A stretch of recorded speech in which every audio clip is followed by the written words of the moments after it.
नमस्कार, प्रदेश की चुनावी विशेष खबरों के साथ हाजिर है सुजस आवाज राजस्थान। चुनाव विशेष पॉडकास्ट के साथ मेधा और अरिंदम।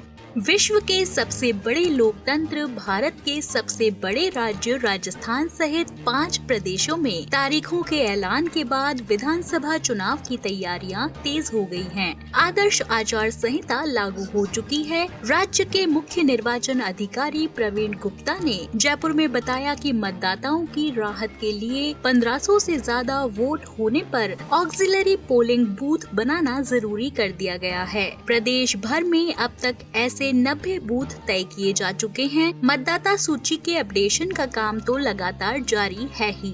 51,756 बूथ है। बूथ के बारे में मैं एक चीज और बताना चाहूंगा। ऑक्सिलरी पोलिंग स्टेशन बनेंगे। 1500 से अगर अधिक वोट हो जाते हैं तो हमें ऑक्सिलरी पोलिंग स्टेशन बनाना आवश्यक है। कोशिश ये करते हैं कि बगल में ही वो कमरा लेकर उसी बूथ में आधा वोटर लिस्ट को तोड़ देते हैं। परिवार ना टूटे, ये इसका ध्यान रखते हैं। उसको हम लोग कहते हैं ऑक्सिलरी पोलिंग स्टेशन।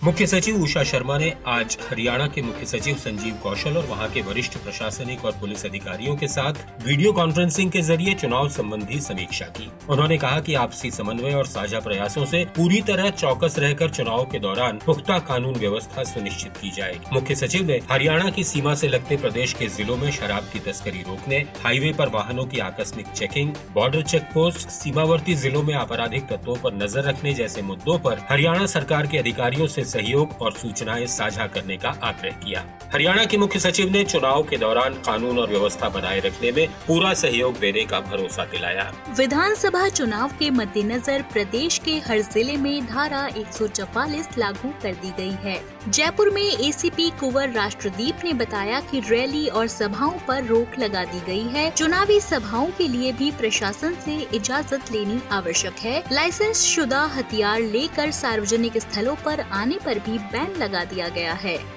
देखिए, आचार संहिता लागू होने के बाद में एक 144 का आदेश निकाला जाता है, जिसके माध्यम से हम सभी को ये बताने की कोशिश करते हैं कि अब कहीं पर भी कोई धरना प्रदर्शन सभा आदि की जानी है तो उसकी परमिशन कंसर्निंग जो भी हमारे डीसीपीज हैं उनसे लेना सुनिश्चित करें। इसके अलावा लोग अपने हथियारों का इस्तेमाल नहीं कर सकते। हथियारों को जमा करने के बारे में विस्तृत निर्देश है, उनकी पालना किया जाना आवश्यक है। अजमेर जिला मजिस्ट्रेट डॉक्टर भारती दीक्षित ने बताया कि इन सब का मकसद है कि चुनाव शांति और व्यवस्थित तरीके से संपन्न हो और लोग भयमुक्त होकर मतदान कर सकें। एसपी चुनाराम जाट ने कहा कि एसएमएस और सोशल मीडिया के दुरुपयोग पर कड़ी कार्रवाई की जाएगी।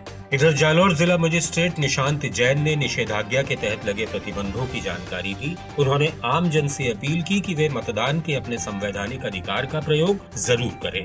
डूंगरपुर जिला निर्वाचन अधिकारी लक्ष्मी नारायण मंत्री ने कहा कि चुनाव शांति पूर्वक, स्वतंत्र और निष्पक्ष कराया जाना आवश्यक है। इसके तहत कानून और शांति व्यवस्था बनाए रखनी जरूरी है। निषेधाज्ञा के दौरान सभी नियमों का कड़ाई से पालन कराया जाएगा। डूंगरपुर जिले की गुजरात से लगी सीमा के सरथुना, मांडली, मेवाड़ा, रतनपुर और गेड़ पालीसोड़ा जैसे स्थानों पर अवांछनीय और असामाजिक तत्वों के प्रवेश पर खास निगाह रखी जाएगी। इसके लिए संबंधित थाना अधिकारियों को निर्देश दे दिए गए हैं। झुंझुनू जिला निर्वाचन अधिकारी ने सभी जिलों की तरह यहाँ भी कोलाहल नियंत्रण संबंधी दिशा निर्देश जारी किए। लाउड स्पीकर के इस्तेमाल की अनुमति सुबह 6 बजे से पहले और रात 10 बजे के बाद नहीं होगी।